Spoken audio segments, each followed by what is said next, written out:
Mereka mempunyai agenda 3. Yang pertama, money, power, control population. Ini by design juga. Berikan masalah, cipta reaksi, lalu mereka yang beri solusi. Tapi menjerat. Pak Jenderal selalu mengatakan mereka. Who are they? Non-state actor. Apa nih maksudnya? Mereka bukan negara, tapi dia mengendalikan negara-negara. Ini disebut dengan sekelompok orang gitu? Sekelompok orang awalnya. Di elit global? Of course.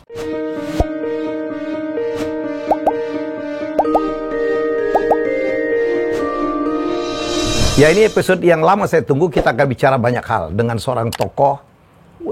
Ada menyebutnya kontroversi, tapi saya menyebutnya lebih kepada konspirasi. Jadi Pak Jenderal Sudirman, Pak Dharma Poringkun, salam hormat dari saya. Itu batiknya singa gitu, memang gambaran dari seorang Dharma Poringkun ya? Seringkali kita perlu mengimajinasikan diri ya, supaya kita terinspirasi. Jadi maksudnya Pak Jenderal menggambarkan diri sebagai seekor singa? Ya, artinya singa itu dia berhadapan dengan kelompok besar walaupun sendiri. Dia tidak suka keroyokan. Beda dengan harimau. Oh, beda dengan harimau. Tapi ini singa jantan. Kalau singa jantan itu biasanya yang berburu yang betina, dia tinggal ngambil terakhirnya aja. Tapi raja hutan. Yeah. Pak Dharma, ini kita bicara, ya ini saya dengar COVID akan naik lagi di bulan Januari. Anda kan cukup vokal lah ya, bersuara tentang COVID ini. Menurut versi Anda, ini konspirasi? Konspirasi. Iya. Kok bisa ditentuin jadwalnya ya? Karena mereka Tuhan. They are playing God. They are playing God. Yes. Mereka berlaku seperti Tuhan. Memang itu tujuannya. Ingin menggantikan posisinya Tuhan yang mengendalikan hidup kita. Dunia nih diganti. Dunia, dikontrol ya. Ya. Jadi sekarang menguasai dunia itu tidak harus melalui perang sebenarnya ya. Memang ini yang disebut dengan neokolonialisme. Neokolonialisme, penjajahan cara baru. Gaya baru. Gaya baru. Dikontrol dengan virus saja. Dengan penyakit aja. Oke. Saya flashback. Oke. Yang masalah virus ini adalah kontrol populasi. Mereka mempunyai agenda 3. Yang pertama, money, power, control population. Dia peralihan antara perang fisik, kemudian mulai dengan penjajahan sistem ekonomi. Money, dia kuasai lewat institusi swasta, IMF, dan Bank for International Settlement yang ada di Swiss. Oh, oke. Nah, itu kemudian mereka sebagai regulator ya, kuasai dan akhirnya masuk ke power. Mereka dapatkan power dari mana? Ya dari memainkan krisis, lalu negara perlu hutang. Oh, jadi mereka mengontrol dengan memberikan utang ya kepada negara-negara yang akan dikuasai. Ya, tapi ini skenarionya. Ya, itu skenarionya. Jadi itu dulu dibuat. Terus? Itu dulu krisis dibuat supaya kita help kan. Ya. Jadi ini by design juga. Berikan masalah, cipta reaksi, lalu mereka yang berikan solusi. Tapi menjerat. Debt trap. Jebakan maut. Jebakan utang. Ya. Nah, kemudian sekarang kita masuk dalam program terakhir. Kontrol populasi. Nah, kontrol populasi dia menggunakan powernya untuk membuat sistem yang harus menjadi syarat bagi people, bagi populasi, bagi rakyat dalam mencari pekerjaan untuk mendapatkan uang. Kontrol populasi. Tetapi sistem ini yang dibuat adalah jebakan maut. Karena kalau tidak diikutin, dia tidak bisa beraktivitas seperti yang ada sekarang dengan segala macam persyaratan yang memang dibuat sulit supaya tunduk. Bukan tunduk sama Tuhan. Sehingga iman sedang digoncang. Bagi kita atau siapapun juga yang kaleng-kaleng imannya, pasti goncang. Dengan bahasa yang selalu saya temukan, habis bagaimana? Kami nggak bisa masuk mall. Kami nggak bisa terbang. Kami nggak bisa makan. Dia mengignore iman kita kepada Tuhan. Makanya Pancasila sedang digoncang.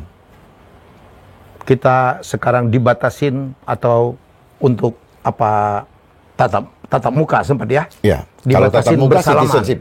Ya. Citizen. Oh, oke. Tidak tatap muka berarti netizen. Dibatasin untuk bersalaman. Ya. Kita jadi netizen sekarang, bukan citizen. Nah, kalau kayak gini masih citizen. Oh, jadi itu bedanya citizen sama netizen ya.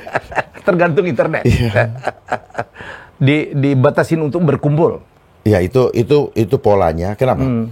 Manusia hakikatnya adalah gathering, bergandengan tangan, gotong royong. Karena makhluk sosial. Ya. Nah, dibikin yang sudah dibikin terbiasa seperti itu, lalu kemudian di-cut, goyang, dan tubuh juga goyang. Semua sel-sel jadi goyang. Ngejas. Stres. Dan langsung itu kekebalan drop. Ya, ini yang tidak pernah dipelajari di sekolah dan ini tidak pernah dikasih tahu. Oke. Bahwa what you think itu akan, apa yang kita pikirkan itu akan otomatis direspon oleh tubuh dan akan keluar racun-racun di dalam tubuh. Contohnya. Otomatis ya? Otomatis. Iya. Pasti. Langsung ada asam keluar. Nah, itulah hormon yang beracun. Itu semua dari pikiran. Dari pikiran. You are what you are thinking. Yes. René Descartes. Right. Ya, saya berpikir maka saya ada. Iya, tepat sekali itu. Wow. Sempat ada kemarin kita dihimbau ya untuk tidak perlu ke tempat ibadah ya. Sempat. Itu termasuk ke sana ya. Karena kan kita sebenarnya sedang digiring supaya lupa Tuhan. Tinggalkan Tuhan. Makanya kalau di Muslim dibilang ini sistem Dajjal. Kalau di Kristen itu Antichrist. Al-Masih Ad-Dajjal.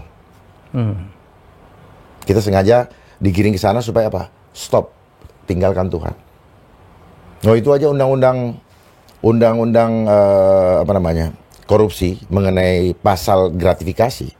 Itu pasal jangan dipikir sekedar orang dapat hadiah terus dihukum.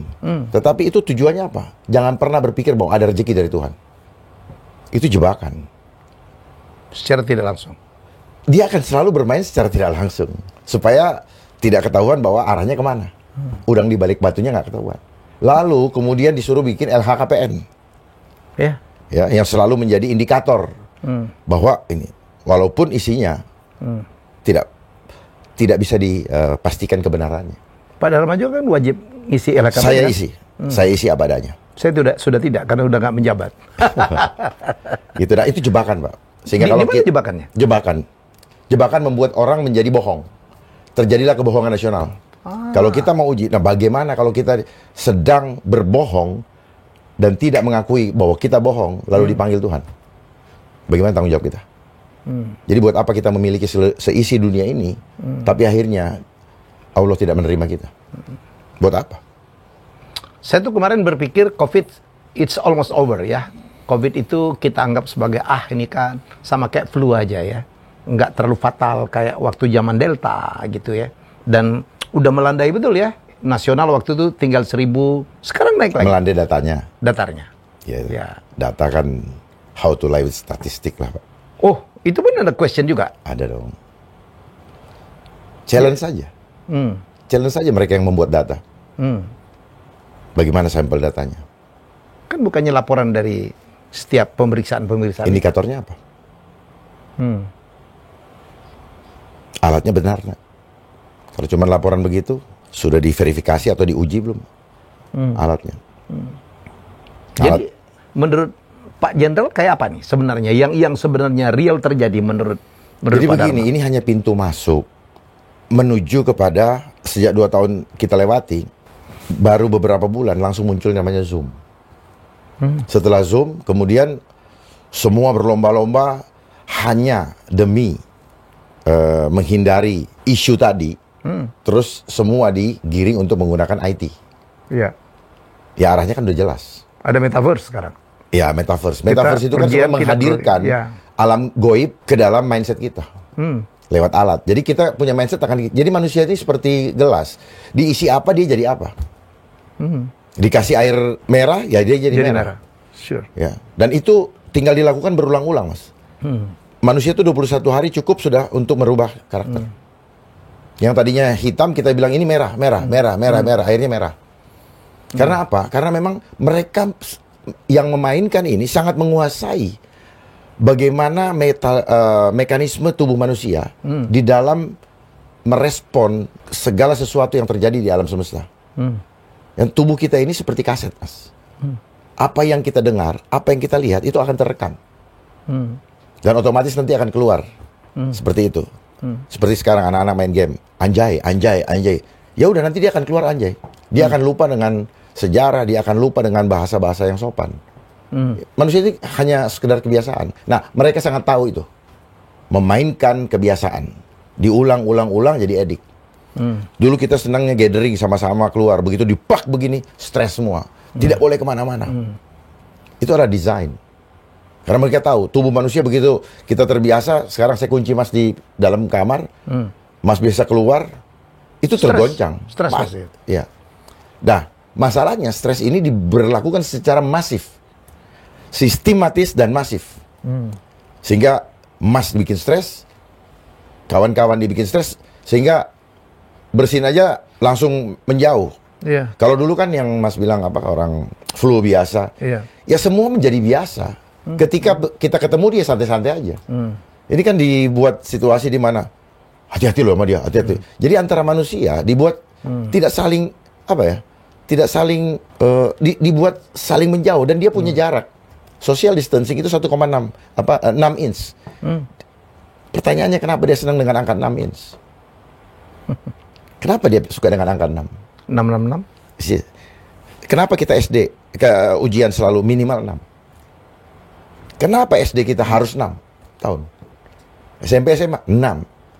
Berarti mereka yang mendesain sistem ini. Sehingga kita sekolah selama ini yang kita terima, kita pikir kita orang hebat. Kita dikasih reward pakai ijazah. Ya. Dan sekarang ijazah katanya tidak perlu lagi kan? Lalu ngapain selama ini sekolah? Tetapi itulah sistem. Supaya kamu bisa menjadi pekerja. Karena konsepnya dari 1903, Rockefeller merubah. Dia menginginkan bangsa di Amerika supaya tidak lagi menjadi pemikir, tapi pekerja. Yang mikir gue aja, gitu loh. Jadi rakyat atau kita semua dibikin hanya tidak boleh berpikir untuk merubah. Merubah gue getok kepala lu. Just follow the rule. Itu. Nah, pemimpin yang berpikir. Tapi pemimpin saya yang milih. Siapa yang milih? Yang punya kapitalis. Itu modal besar. Seperti yang sedang kita rasakan. Oligarki. Apapun namanya. Terserah lah namanya. Korporasi lah, apalah. Tapi saya nyimpang dulu nih. Ini intermezzo dikit. Saya tuh kalau gitu didesain. Karena hidup saya tuh dikelilingi angka 6 tuh, Pak Jenderal. Saya lahir tanggal 6. Tahunnya juga ada 6-nya. Seluruh nomor induk saya tuh. Nomor mahasiswa. Termasuk NIP saya waktu jadi pegawai negeri. 06 00 66 556. Cilaka ini. Mudah-mudahan itu kebetulan. This is my lucky number ternyata gitu ya. Jadi oke. Tadi Pak Jenderal selalu mengatakan mereka. Who are they? Non-state actor. Non-state actor. Apa nih maksudnya? Mereka bukan negara, tapi dia mengendalikan negara-negara. Ini disebut dengan sekelompok orang gitu? Sekelompok orang awalnya. Di elit global? Of course.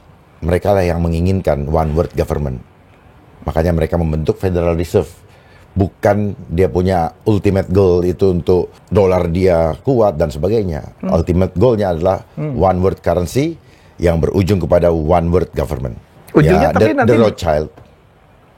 The Rothschild kan lebih paling tua daripada Rockefeller. 100 tahun sebelumnya kan dia itu sebelum ada JP Morgan, Rockefeller. Kemudian dilanjutkan oleh Rockefeller, JP Morgan. Bukan dilanjutkan, kolaborasi kan. Kolaborasi. Ya. Di bidang energi, Rockefeller. Di bidang mining, emas, semua kan bank. Itu kan Rockefeller, Rothschild. Ini nyambungnya ke Illuminati itu nggak sih? Yes. Jadi mereka, kalau kita, kenapa dibilang Dajjal? Sebenarnya mereka kepanjangan tangan daripada Dajjal yang tidak kita lihat tadi. Untuk apa? Untuk revenge kepada manusia yang dicintai Allah. Untuk mempermalukan Tuhan sebenarnya. Kita bangga, tapi kita mempermalukan Tuhan. Ini kan ngelompoknya kan ke Amerika ya kan? Orang-orang ini kan di Amerika? Enggak. Amerika itu hanya dijadikan sebagai shadow. Sebagai kambing hitam. Karena mereka ada di Amerika. Kebetulan. Ya mungkin kebetulan atau tidak saya belum bisa menyampaikan. Tapi yang jelas mereka dari England kan migrasi ke sana banyak. Terus United Nations ada di mana? New York. Yes. Ya, sehingga orang selalu bilang, oh Amerika jahat ya, Amerika jahat. Ya bagaimana nggak jahat? Karena presidennya selalu sign kontrak dengan mereka. Punya ikatan. Sehingga presidennya dipakai untuk menjalankan dia punya agenda. Pak Jenderal berani berpendapat bahwa apa krisis sekarang, Ukraine, Rusia itu bagian dari itu juga? Iya. Definitely. Upaya untuk membuat krisis dan upaya juga untuk bahwa dunia dikuasai oleh satu negara. Iya, krisis dulu. Krisis diciptakan lewat perang. Pasti ada yang diuntungkan. Industri militer, teritorial, finance, dan kesehatan. Endgame. Ya, endgame. Industri militer, kapal, apa semua lah, perlengkapan militer, mobil, kendaraan militer, termasuk kelambu dan sebagainya, kan itu jadi industri. Kemudian teritorial, setiap selesai itu pasti ada deal baru dengan pemerintahan baru kan itu. The finance, swasta, bank-bank swasta meminjamkan uang kepada negara-negara yang kemudian endgame-nya bagaimana, nanti akan terjadi keuangan setiap negara dibikin kolaps. Industri vaksin juga luar biasa ya. Yang saya ini kan kenapa perjanjiannya kepada negara yang menerima vaksin itu membeli tidak boleh dituntut, dia punya konsekuensi. Itu yang saya bingung. Ada begitu? Iya, nggak boleh dituntut. Konsekuensi apapun yang diakibatkan oleh itu nggak boleh dituntut. Iya. Kan aneh. Gitu. Dan mereka menggunakan konsep ini, ignorance, denial. If everything happen, makanya kita disuruh cuci tangan. Simbol. Simbol apa itu? Ignorance. Apa kalau ini, kalau abang tidak mau tanggung jawab? We are slave, kamu slave. Tapi ini bukan cocokologi ya? No. Nah, kata cocokologi saya sudah pelajari, dan halu itu bahasa yang disiapkan oleh mereka untuk selalu ignorance. Oke? Karena mereka selalu bekerja dengan simbol, tanda. Mereka nggak pernah secara terang-terangan, tetapi mereka menampakkan diri lewat simbol. Makanya kita harus punya hidayah untuk bisa memecahkan sandi. Mereka bermain dengan sandi, Pak.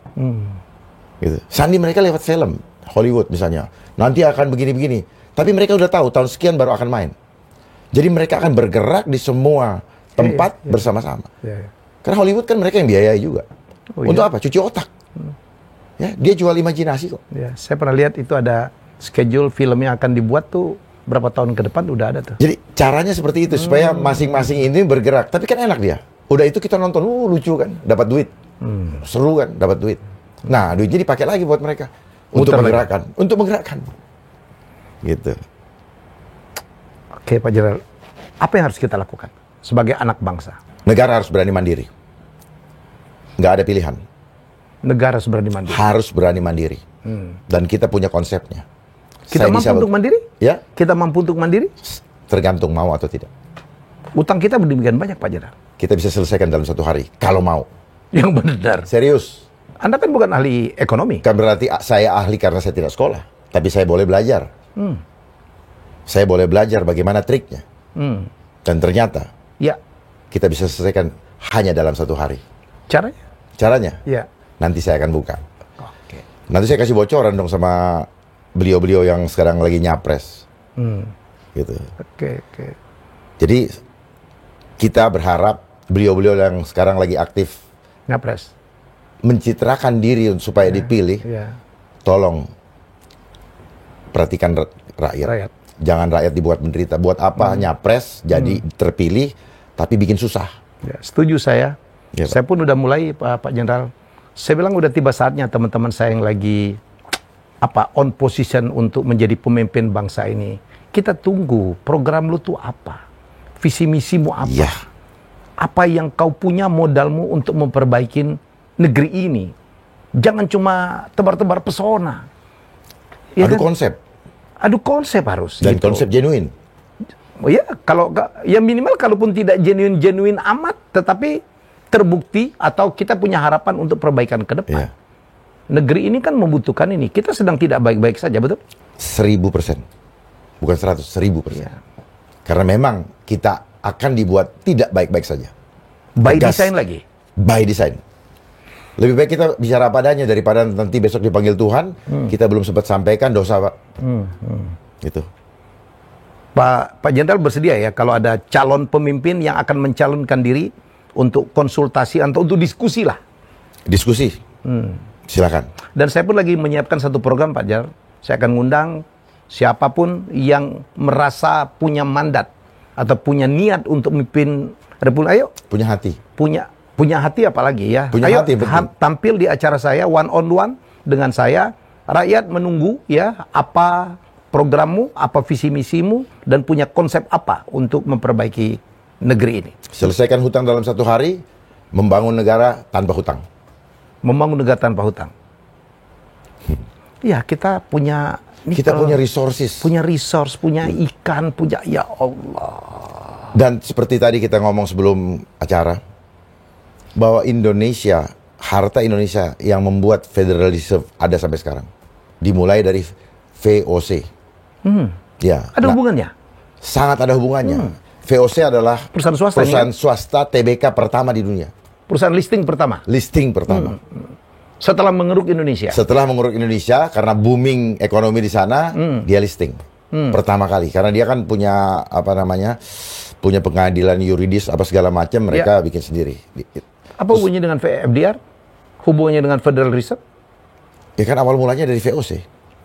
VOC kan markasnya, terus kemudian di Inggris, ketika William of Orange, itu kan dia, William van Oranje. ya, Ya. dia adalah Raja Inggris. Ya. Terus kemudian dia mengadopsi, meniru konsep Belanda, yaitu dari Wisselbank of Amsterdam, untuk bagaimana cara mengelola bank. Dia menyontoh persis dari Belanda. Habis itu ke Amerika. Ya. Oke, saya belum 1602 VOC, 1609 itu terbentuknya Wisselbank. Makanya kenapa ada Wessel Post di sini. Oh, dari situ. Iya, kan saya kan bodoh-bodoh, Pak. Suka curious nih, kenapa bahasanya begini ya? Nggak ada di bahasa Indonesia. Iya, Wessel. Whistle-bank of. Dulu kita waktu kuliah tergantung Wessel hidupnya. Whistle, betul. Ternyata itu konsep mereka, dan itu diadopsi oleh seluruh bank. Ya, kan Federal Reserve kan 1913 tuh. Dia adalah bank sentral ketiga di Amerika. Setelah sebelumnya First Bank of US, Secondary Bank of US. Itu 1815. Di mana di situ mulai mereka merancang Euro. Yang ini yang di Inggris ya. Oleh Nathan Rothschild. Jadi Euro itu dari 1815. Sebenarnya mereka udah itu, cuma ditolak oleh Raja Rusia. Baru diaplikasikan di ya, abad dan mereka 21. menunggu 175 tahun dengan sabar. Euro itu. Iya. Yang sekarang juga luluh lantak ya gara-gara krisis Ukraina itu, Rusia. Ya, kenapa? Kalau ini bahaya sekali apa? Kalau yang lalu negara ketiga yang jadi kerja mainannya. Sekarang? Yang kulit berwarna. Ya. Afrika, Timur Tengah. Sekarang Eropa kena. Sekarang sesama warna. Artinya apa? Dia mau kasih tahu. Satu step lagi, skakmat. Mereka akan menjadi pemenang. Mereka siapa? Ya itulah yang dari padahal ini kan sekutunya sebenarnya. Ya. Padahal kan sekutunya. Kan di politik itu tidak ada teman yang abadi. Tidak ada teman yang semuanya dasarnya kepentingan. Dan kepentingan selalu berhubungan dengan angka, numerik. Tadi menarik ya teman-teman. Pak Jenderal Pak Dharma Poring pun bicara bahwa kita dikontrol oleh numerik. Semua ukuran numerik. Efektif, efisien, semuanya numerik. Padahal mestinya tidak begitu ya, Pak. Harusnya sih tidak begitu. Tidak numerik aja hidup kita. Artinya hidup itu kan tidak kita punya free will. Tetapi kita dikontrol harus. Nah, ketika ada kata harus, maka itu bukan dari Tuhan. Konsep itu bukan dari Tuhan. Oh ya? Free will itu dari Tuhan. Tuhan aja tidak maksa kita untuk taat sama dia kok. Tetapi ketika ada konsep memaksa, berarti itu bukan dari Tuhan. Bukannya Tuhan itu spirit. Memberikan kewajiban ya, kayak kami Islam itu wajib itu sholat 5 waktu. Gitu. Tapi tidak ada paksaan, Pak. Nggak ada paksaan. Cuman dihimbau nanti kalau nggak ini ada sanksinya ini, kalau nggak ini kan gitu, Pak. Tapi kan kita yang ini, coba bayangkan yang saya sedihkan selama ini adalah perintah manusia diikutin, perintah Tuhan dilanggar. Perintah manusia diikutin, perintah Tuhan berani dilanggar. Karena apa? Tuhan belum kelihatan. Rupanya manusia senangnya ditakut-takutin oleh manusia sendiri ya. Iya. Dengan saksi takut tidak makan. Dengan saksi nanti takut disuruh bayar. Semuanya kan takutnya kan karena angka-angka itu, Pak. Nggak kerja, takut nggak dapat gaji. Dan sebagainya. Angka. Sekarang jadi pemimpin di Indonesia pun angka ya. Iya. Elektabilitas. Iya. Elektabilitas, tapi tanpa memperhatikan intelektualitas dan etikabilitas. Akhirnya orang, ya udah, apa kata orang terserah. Yang penting elektabilitas dan ini, Pak, elektabilitas itu kan itu dan angka popularitas. Ya, kan itulah berkaitan dengan elektabilitas. Angka, iya. Kan itu angka dan ya kita sama-sama tahu lah semua bisa dibayar lah. Iya. Angka lagi kan? Angka lagi. Wanipiro. Untuk menjadi pemimpin sekarang kan banyak-banyakan vote ya. Iya. Banyak-banyakan vote. Dan untuk mendapatkan vote itu satu angka, satu suara ada angkanya. Dimanapun. Itu yang bilang Wanipiro. Akhirnya kita terjebak. Nggak ada angka, nggak teman. Nggak ada angka, ya kita berpisah. Tetapi karena angka, kita juga dipisahkan oleh angka. Jadi kalau tidak konsep angka, menurut Pak Jenderal, apalagi yang kita bisa terapkan? Kualitas kah? Oh gini, Pak. Jadi kualitas, jadi gini. Fitrah Tuhan menciptakan kita apa sih? Kita kan diciptakan homo. Kita ini homo imago Dei. Kita harusnya berkembang menjadi homo homini socius. Makhluk sosial. Artinya bersosialisasi. Mas tidak lebih hebat dari saya. Kelebihan Mas tutupi kelemahan saya. Kelebihan saya tutupi kelemahan Mas. Kita bergandengan tangan. Sosial. Itu. Nah, tetapi kan sistem yang kita lewati di pendidikan ini apa? Kompetisi. Ini kan berangkat, dia giring ke apa? Homo homini lupus. Manusia menjadi serigala. Bagi manusia teori Thomas Hobbes. Kita digiring sekarang jadi homo teknologi. Supaya apa? Kita menjadi mark of the beast. Kita menjadi orang yang ditandain sebagai bagian daripada Dajjal. Ya, kita modern, tapi sebenarnya kita lemah. Teknologi ini kan kenapa jadi mahal? Karena ini adalah mekanisme bagaimana Tuhan memelihara hidup kita itu dengan ilmu ini, Pak. Nah, yang tidak lalu dimanifestasikan dalam bentuk fisik. Makanya dijual mahal. Gitu. Dijual mahal. Listrik ini kan sebenarnya ini adalah cara Tuhan menghidupkan manusia, Mas. Di dalam tubuh Mas ada listrik. Jantung Mas bisa cengap-cengap karena ada listrik. Kalau listrik powernya sudah tidak kuat, mulai dari dia. Jadi tergantung listrik itu. Nah, listrik itu power play-nya dari mana? Dari Tuhan. Kita nggak sadar bahwa kita kemana-mana pergi tanpa kabel. Nggak usah dicas. Tapi dia cas terus. Udah wireless lagi. Sadari itu. Kita nggak sadari selama ini. Kita nganggap bahwa ya udah itu. Sehingga kita tidak pernah menikmati nafas kita. Padahal nafas itu ketika Mas tarik nafas, Mas sedang menarik kekuatan dari Tuhan. Kita tidak pernah mensyukurin juga ya? Karena kita nggak tahu. Karena di sekolah kita nggak pernah diajarin. Coba Mas perhatikan. Name it, pelajaran mana yang selama ini mengajarkan kita untuk mengenal Tuhan? Tidak ada satu. Satu pun tidak ada. Mas sebutin deh. Mas kan sudah ke Amerika, kemana? Sebutkan satu mata pelajaran yang memperkenalkan kita dengan Tuhan. Kecuali pelajaran agama. Itu bukan pelajaran lagi. Mestinya. Iya. Bukan. Jadi buat apa yang banyak-banyak itu? Sekarang bermanfaat nggak? Ilmu yang Mas pelajari. Ada yang iya, ada yang enggak. Yang iya mana, yang enggak mana? Biar kita explore. Yang iya cuma berhitung. Tapi apa dampaknya dari berhitung? Mas jadi tidak adil sama saya. Melihat saya dari angka saya. Numerik semua. Numerik. Kalau saya angkanya banyak, Mas, waduh, ya, numerik, ya, betul, berhasil. Mas nggak tahu saya korupsi. Iya. Seperti itu akhirnya. Angka lagi. Angka. Ya, kita dibikin kompetisi, Mas. Iya. Di sekolah kita tidak diajar untuk bekerja sama. Kuat-kuatan duit. Kuat-kuatan duit. Nilai pun kita dapat dari itu. Iya, kuat-kuatan. Kita les ke guru kita dan sebagainya. Ya, untuk menaikkan numerik lagi. Iya. Jadi mestinya kalau kita memilih pemimpin tidak hanya dilihat paling banyak dipilih juga ya. Mestinya kan ada ukuran-ukuran lain. Harusnya demikian. Kejujuran, ya integritas, track record. Track record pun jangan cuma dilihat dan dia pernah menduduki jabatan apa, belum tentu juga. Iya. Belum tentu juga, Pak. Iya. Coba kita lihat nabi-nabi kita itu. Mereka nggak pernah menjabat apa-apa kok. Yang penting satu, pemimpin itu harus takut sama Tuhan dulu. Iya. Kalau dia sudah takut sama Tuhan, ilmunya itu Tuhan kasih. Nggak perlu harus banyak mikir, Pak. Orang yang banyak mikir, pintar sama cerdas dua hal yang berbeda. Seringkali kita bilang, oh dia pintar itu banyak karena dia banyak membaca. Tapi kalau cerdas dia dapat hidayah, Mas. Beda.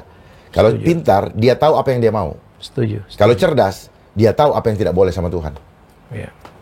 That's two different thing. Totally different. Orang berakhlak baru beradab. Banyak orang pintar dia tidak berakhlak. Apalagi beradab. Makanya sila kedua pun nggak akan jalan. Kemanusiaan yang adil dan beradab. Dan adil dan beradab. Bagaimana Mas mau bisa adil? Soalnya kita cuma kembali ke Pancasila selesai kembali semuanya. Pancasila selesai. Penting itu Pancasila. Ada keadilan sosial ya. Jadi persatuan Indonesia. Persatuan Indonesia hanya bisa kalau Mas mau menerima perbedaan. Bukan menajam-najamkan perbedaan. Tidak. Jadi harus diurut dulu. Nilai pertama Pancasila ikhlas. Yang kedua, terima dan hormati yang Tuhan berikan. Yang ketiga, persatuan Indonesia. Bersyukur itu. Terima yang tidak baik, terima yang baik sebagai hadiah dari Tuhan. Hadiah terindah dari Tuhan. Baru kita bersyukur. Kalau sudah berlimpah syukur, baru sila keempat, lima bisa jalan. Gitu. Tapi masih kita punya harapan untuk lebih baik? Harusnya iya dong. Ikan busuk dari kepala. Hitam putihnya negara, hitam putihnya organisasi tergantung daripada pemimpinnya. Ini ikan busuk dari kepala tuh saya dapat itu dari Kapolri itu. Ya itu baru sekarang semuanya itu kan peribahasa lama, sudah lama dan itu teruji, Pak. Teruji. Nggak ada dari buntut naik ke atas. Artinya begini, Pak. Kepala melambangkan pikiran. Kalau pikirannya bersih, tangan kaki akan melangkah untuk melakukan hal-hal yang baik. Tapi kalau pikirannya sudah bersiasat, maka tangan, kaki dan semuanya akan melangkah. Jadi semua pikiran itu jiwa. Kalau jiwanya baik, langkah fisiknya baik. Fisik ini hanyalah manifestasi daripada apa yang ada dalam jiwa. Dalam pikiran. Nah, sekali lagi, untuk COVID, yang sedang mau dimatikan adalah jiwanya. Ibarat pohon, yang mau dimatikan adalah akarnya. Akar dulu yang mati, baru tumbuhannya tumbang. Nah, ini dihantam. Dan ini adalah permainan metafisika. Saya pernah ini bukan pertemuan saya pertama dengan Pak Jenderal. Pada saat dulu dilarang, wah hati-hati pegang duit karena banyak kuman gitu ya. Beliau depan saya begini. Dan sampai sekarang sehat ya. Pak, jangan pernah membangun opini sesat. Dan mereduksi iman. Kematian kita bukan karena penyakit. Kematian kita karena rumah kita di surga sudah siap. Kematian kita karena Tuhan bilang, waktumu sudah selesai. Itu yang harus dibangun, Pak. Udah jatuh tempo kau ya? Itu yang harus dibangun. Jangan seperti sekarang. Menggunakan ahli-ahli, cek dia punya rekening. Masuk nggak? Kenapa dia ngomong tidak sesuai dengan hati nurani? Saya tahu banyak yang nggak suka. Tapi saya nggak peduli. Kenapa? Saya pentingkan kita selama hidup, Pak, berikan yang terbaik untuk ibadah. Jangan simpan-simpan. Kalau Bapak tahu kebenaran, kalau Bapak simpan, Bapak bagian daripada penjahat. Dan Tuhan marah, Pak. Bapak melewatkan kesempatan untuk sin laundry. Ini kesempatan sin laundry, Pak. Jadi membiarkan kejahatan terjadi sekitar kita pun sebuah seperti sekarang, banyak orang sedang apatis. Yang penting gue enak, yang penting gue aman, yang penting gue nggak diganggu. Menurut teori Dr. Hawkins, kita ada dalam posisi apatis. Tinggal apa? Guilty, shame, slave. Dan itu adalah sumber penyakit. Ketika kita mulai apatis, itu penyakit. Kapan penyakit mulai keluar? Ketika kita mulai pride. Nggak boleh kita bangga. Karena itu bangga akan membuat lengah? Bukan, Pak. Kita bangga, terus kemudian kita akan kesel kalau orang nggak hargai kita. Muncul penyakit. Lagi-lagi emosi ya? Ya. Bangga emosi itu, naik ke sini, ya. Kan itu orang yang bangga berlebihan, tidak bersyukur kepada Tuhan. Ketika ada orang senggol dia, lu nggak tahu gue siapa. Ya. Penyakit mulai muncul. Betul, begitu bangga kita lupa bahwa kita tuh hanya makhluk Tuhan. Iya. Nah, sekolah hanya membuat kita bangga dan percaya diri. Pangkat dan jabatan itu hanya pangkat jabatan dan gelar itu hanya membuat kita percaya diri, Pak. Oke. Tetapi tidak percaya Tuhan. Jadi sebenarnya obatnya Tuhan semua ya. Semua Tuhan, Pak. Bapak hidup dari Tuhan. Iyalah. Sekarang masih Bapak bisa punya keluarga karena Tuhan. Dan Tuhan itu bukan hitungan matematika. Iya. Contohnya apa? Wanita dengan pria berkeluarga belum tentu punya anak. Harusnya punya anak. Hitungan kertasnya, matematika punya anak. Tapi kan tidak. Semua tergantung dari ridho Allah.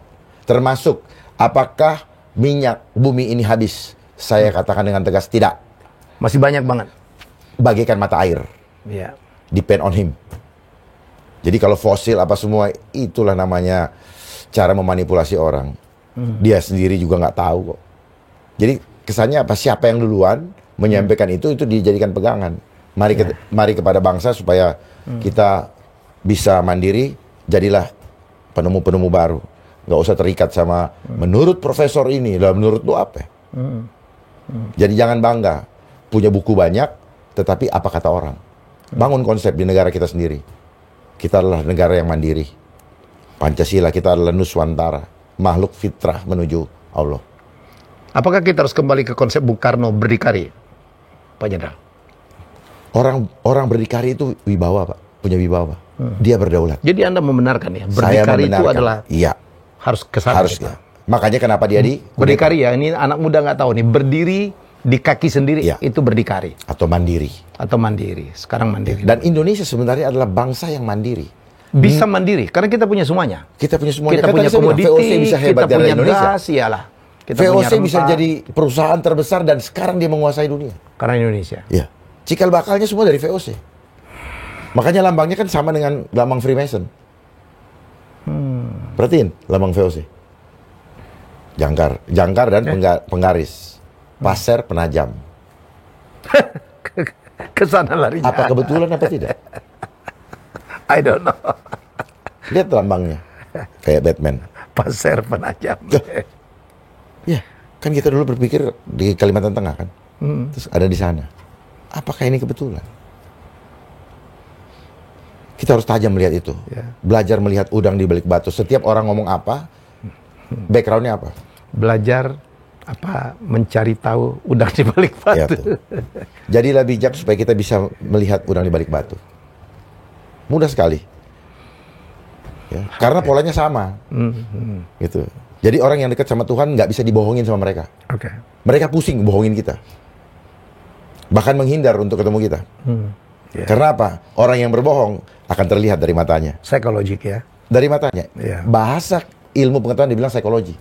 Sebenarnya tubuh, jiwa, sama spirit itu satu bagian. Tetapi di inline. Tapi sekolah kita dipisah.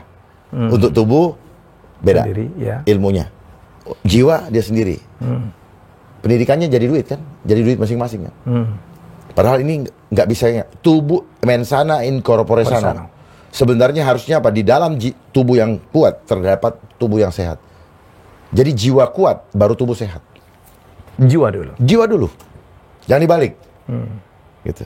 Karena jiwa ini hidup karena ada spirit. Kalau spiritnya udah diambil, jiwanya udah nggak ada. Tubuhnya mati, benda mati. Tapi kita di dunia ini fokus kepada apa? Kepada physically. Isinya kosong.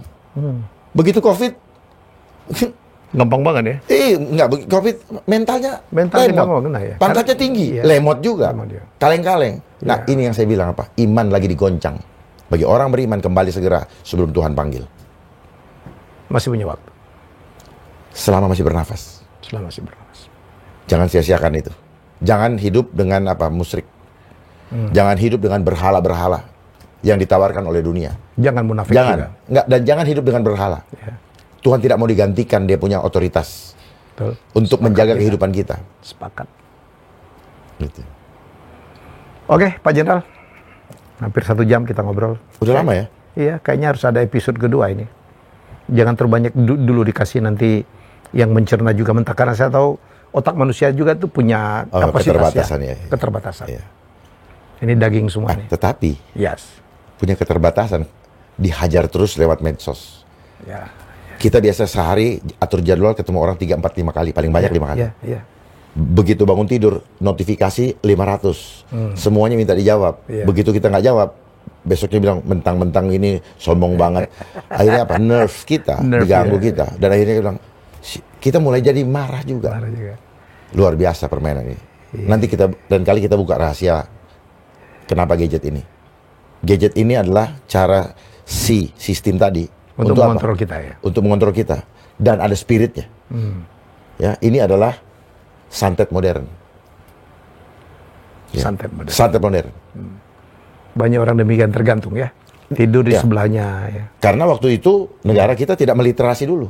Tidak dicek dulu. Cuma kita lihat promosinya. Easy, speed up, comfort, sama luxury dulu. Tapi setelah itu, akibat mudaratnya nggak pernah dikasih tahu. Dan saya pernah ketemu dengan mereka yang membuat ini. Saya bilang, saya minta research pengaruhnya sama kesehatan. We don't have it. Gila, saya bilang. Karena saya tahu ini menghancurkan sel-sel tubuh kita. Drop, Mas. Satu lagi, cuaca yang ada sekarang, waspada. Itu adalah hujan asam. Jangan dipikir hujan yang ada sekarang ini adalah hujan alami. No, by design. Dikontrol by frekuensi.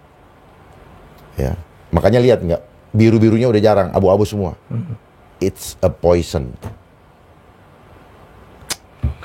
Saya berharap Pak Dharma Poringkun akan jadi tamu berikutnya. Ini kita bisa berjilid-jilid, menarik ini. Dan saya pikir ini waktunya kita untuk merenung.